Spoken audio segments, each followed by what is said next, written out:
Praise the lord. Good morning. ప్రభువైన యేసుక్రీస్తు శుభనామములో మీ అందరికీ వందనములు. అనుదినము దేవుని మాటల చేత బలపరచబడుతున్నారని నమ్మి దేవుని స్తుతిస్తున్నాను. బలపరచబడుతున్నట్టయితే పరిచర్యకు ప్రార్థన చేయండి, అనేకులకి షేర్ చేయండి. ప్రార్థన చేసుకుందామా.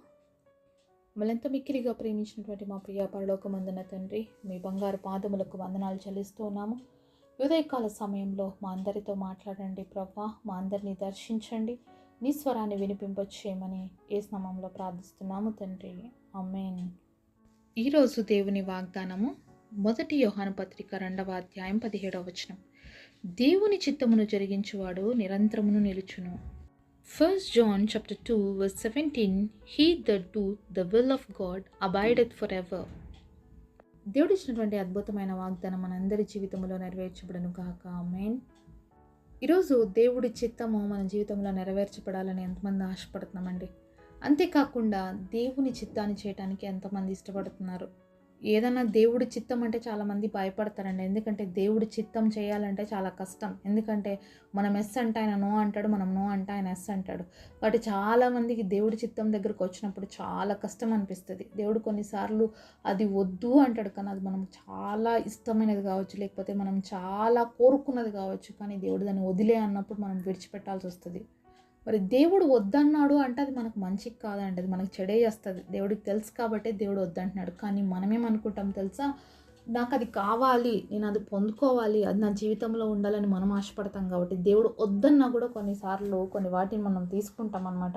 దానివల్ల ఏమైపోతుందంటే మన జీవిత కాలం అంతా కూడా నష్టాన్ని అనుభవించాల్సి వస్తుంది.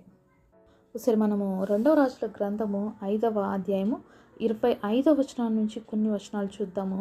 అతడు లోపలికి పోయి తన యజమాని ముందు నిలవగా ఎలీషా వాణ్ణి చూచి, గెహజీ, నీ వెచ్చటి నుండి వచ్చితివని అడిగినందుకు వాడు, నీ దాసుడని నేను ఎచ్చటికి పోలేదనెను. అంతటా ఎలీషా వానితో, ఆ మనుషుడు తన రథం దిగి నేను ఎదుర్కొనుటకు తిరిగి వచ్చినప్పుడు నా మనసు నీతో కూడా రాలేదా? ద్రవ్యమును, వస్త్రములను, ఒలీవ చెట్లు, తోటలను, ద్రాక్ష తోటలను, గొర్రెలను, ఎడ్లను, దాసీలను సంపాదించుకున్నట్టుకు ఇది సమయమా? కాబట్టి నయమానుకు కలిగిన కుష్ఠం నీకును నీ సంతతికి సర్వకాలం అంట్యుడని చెప్పగా వాడు మంచి వలె తెల్లనైన కుష్ఠం కలిగి ఎలీషా ఎదుట నుండి బయటికి వెళ్ళాను. ఇక్కడ మనం చదివినటువంటి సందర్భం ఏంటి అంటే, మరి దేవుడు అద్భుత రీతిగా నయమాను స్వస్థపరిచినప్పుడు మరి నయమాను ఎలీషా దగ్గరికి వచ్చి మరి తనకి గిఫ్ట్స్ ఇవ్వాలని ఆశపడతాడు. అయితే అప్పుడు ఎలీషా ఒక మాట అంటాడు. 2వ రాజుల గ్రంథము 5వ అధ్యాయము 16వ వచనం. ఎలీషా, యవ్వని సన్నిధిని నేను నిలబడి ఉన్నాను, ఇశ్రాయేలు దేవుడైన యెహోవా జీవము తోడు, నేనేమియో తీసుకున్నానని చెప్పాను. నయమాను అతను ఎంత బతిమలానను అతడు ఒప్పకపోయాను.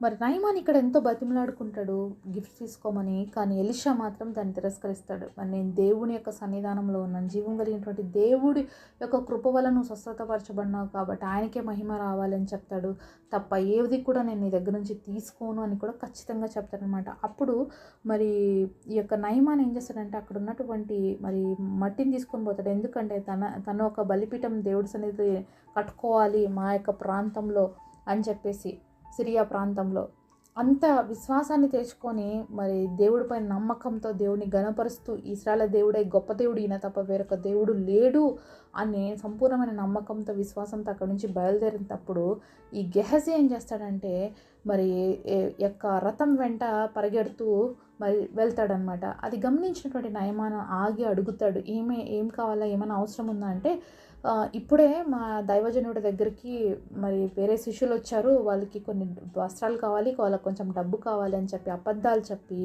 మరి వాళ్ళ దగ్గర నుంచి తీసుకుంటాడనమాట గెహజీ. ఇక్కడ 2 మనస్తత్వాల్ని మనం చూస్తున్నామండి. ఎలీషా మాత్రము దేవుడి నామానికి మహిమకరం కోసం నాకంటూ ఏం అవసరం లేదని వద్దంటుంటే, ఇక్కడ దేవుణ్ణి అవమానపరిచే రీతిగా మరి గెహజీ ప్రవర్తిస్తూ ఉన్నాడు. ఎందుకంటే దేవుని చిత్తం చేయకోకుండా తనకి కలిగినటువంటి ఆశను తీర్చుకోవడానికి అని చెప్పి మరి నయమాన్ దగ్గరికి వెళ్ళి అబద్ధాలు చెప్తున్నాడు. అంతకుముందే ప్రవక్త నీ దగ్గర నుంచి ఏం తీసుకొని నాకేమొద్దు, దేవుడి నామానికి మహిమ, ఇదంతా దేవుడి కార్యం అని చెప్పి పంపించినటువంటి మరి వ్యక్తి పైన అనవసరంగా ఇప్పుడు వెళ్ళి దేవుడి నామానికి అవమానం తీసుకొచ్చాడు ఈ గెహజీ. రెండవదిగా ప్రవక్త అయినటువంటి ఎలీషాకు కూడా అవమానం కలుగజేశాడు. మరి ఆ యొక్క వస్తువులన్నీ తీసుకొని వచ్చి లోపల దాచిపెట్టి మరి ఏం తెలియనట్లుగా నిలబడినాడు. అయితే ఎలీషా ప్రవక్త పిలిచి అడుగుతున్నాడు, గెహజీ ఎక్కడికి వెళ్ళావయ్యా అంటే, ఎక్కడికి వెళ్ళలేదా, ఇక్కడే ఉన్నాను అని అబద్ధాలు చెప్తున్నాడు అనమాట. అయితే ప్రవక్త అయినటువంటి ఎలీషా అన్నాడు, ఆ మనుషుని ఎదుర్కోవడానికి ఆ రథం దగ్గరికి వెళ్ళినప్పుడు నా మనసు నీతో కూడా రాలేదా అని ప్రశ్న వేస్తున్నాడు అనమాట ఇక్కడ. అంటే చూడండి, ఒక ప్రవక్త తన దగ్గర ఉన్నటువంటి వ్యక్తి గురించి ఎంత చింత కలిగి ఉన్నాడు, ఎంత ఆలోచిస్తున్నాడు.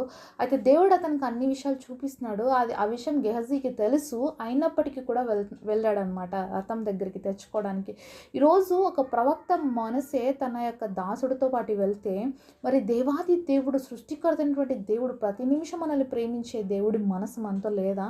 మనం చేసినటువంటి తప్పుడు పనులు, మనం చేసినటువంటి మరి దేవుడి నామానికి అవమానకరమైనటువంటి పనులు, మాటలు, ఇవన్నీ దేవుడు చూడట్లేదా? చూస్తున్నాడండి, చూస్తున్నాడు. మనం కూడా చాలాసార్లు గెహజీ వలె మన జీవితంలో దేవుడి చిత్తానికి వ్యతిరేకంగా చేసేవారిగా ఉన్నాం. దేవుడికి అయిష్టతను కలిగజేసే విధంగా జీవించేవారిగా ఉన్నాం. దేవుడు ఏ వద్దంటున్నాడో అవి కావాలనుకుంటున్నాం. ఇక్కడ ఎలీషా ప్రవక్త వద్దని పంపించినటువంటివి మరి గెహజీ వెళ్ళి తెచ్చుకోవడం ఎంత కరెక్ట్? ఈరోజు దేవుడు మన జీవితంలో వద్దు, ఇవి నీకు అవసరం లేదంటే అవే పోయి తెచ్చుకుంటాను ప్రభు అంటే దేవుడికి ఎంత కోపం వస్తుంది, దేవుడికి ఎంత బాధ అనిపిస్తుందో. మనకు అనవసరం, మనకు అవసరం లేదు, మరి నేను అంతకంటే నీకు ఇవ్వగలిగిన శక్తివంతుడు నీతో నేను ఉన్నానని చెప్పినా కూడా అనేక సార్లు మనం దేవుడి పైన విశ్వాసం ఉంచకుండా, అనేక సార్లు దేవుడి పైన ఆధారపడకుండా గెహజీ లాంటి మనసును కలిగి మనం ఎన్నిసార్లు బిహేవ్ చేస్తున్నాము.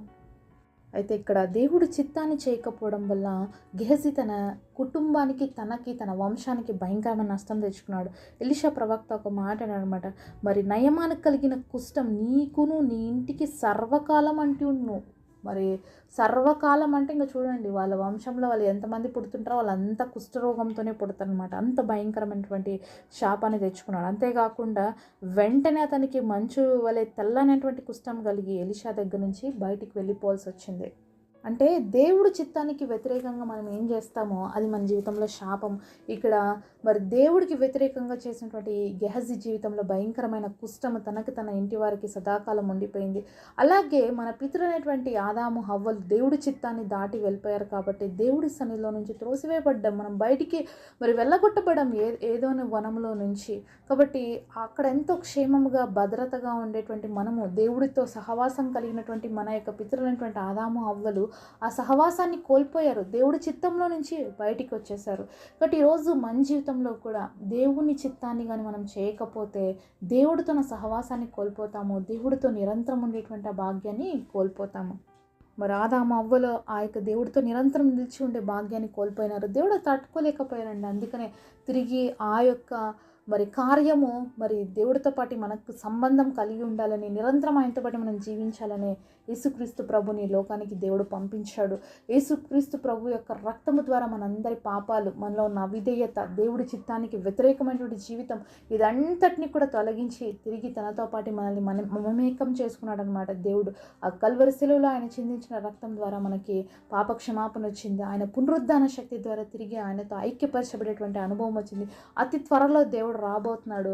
తన చిత్తానుసారంగా జీవించే ప్రతి వ్యక్తి యుగ యుగాలు నిరంతరం దేవుడితో పాటు ఆ పరలోక రాజ్యంలో ఉండే గొప్ప భాగ్యాన్ని దేవుడు ఇవ్వబోతున్నాడు. మరి గెహజీ జీవితం మన ముందుంది, హవ్వ ఆదాము జీవితాలు మన ముందున్నాయి. దేవుడి చిత్తం దాటిపోతే మన జీవితంలో వచ్చే మరి శాపము, మరి భయంకరమైనటువంటి పరిస్థితులు ఏవో మనం చూసాము. కానీ దేవుడి చిత్తాన్ని చేస్తే మన జీవితంలో ప్రతి శాపం కూడా ఆశీర్వాదకరంగా మార్చబడుతుందండి. యేసు ప్రభు దానికి నిదర్శనం. యేసు ప్రభు దేవుడి చిత్తాన్ని చేయడానికి లోకానికి వచ్చాడు, అలాగే ఆయన చిత్తాన్ని నెరవేర్చాడు. కాబట్టి ఈరోజు మనందరి జీవితంలో మనం ఆశీర్వాదకరంగా ఉంటున్నాం. కాబట్టి మనం కూడా యేసయ్యని మనకి ప్రతి విషయంలో మాదిరి కాబట్టి దేవుడు చిత్తాన్ని మనం కూడా చేసి యేసయ్యలాగా ఈ లోకంలో జీవిద్దాము. అనేకులకి ఆశీర్వాదకరంగా మనం కూడా దేవుని నామాన్ని మహిమపరిచే విధముగా యుగ యుగాలు ఆయనతో పాటు ఉండే వారిగా ఉండటానికి దేవుడు మనందరికి సహాయం చేయనుగాక. పరిశుద్ధుడైన మా తండ్రి, నీ ఘనమైన శ్రేష్టమైన నామాన్ని బట్టి మీకు వందనాలు చెల్లిస్తున్నాను ప్రభా. మరి చిత్తము చేయటం మా జీవితంలో ఆశీర్వాదకరం. యేసయ్య ఈ లోకంలో ఉన్నప్పుడు మీరు తండ్రి చిత్తాన్ని నెరవేర్చారు, ఆశీర్వాదకరంగా మమ్మల్ని అందరినీ మార్చారు. అలాగే మేము కూడా ఉండటానికి కృపనివ్వమని గెహజీ లాంటి మనస్తత్వం, మా పితరైనటువంటి ఆదాము హవ్వల అనుభవం అలా నుంచి తొలగించి చిత్తం చేసి యుగాలు నీతో పాటు ఉండే కృపనివ్వమని, గొప్ప వాగ్దానం నెరవేర్చమని యేసు నామములో ప్రార్థిస్తున్నాము తండ్రి, ఆమేన్. ఈరోజు బర్త్డే అలాగే వెడ్డింగ్ యానివర్సరీ సెలబ్రేట్ చేసుకుంటున్న మీ అందరికీ కూడా wish you happy birthday and happy anniversary. God bless.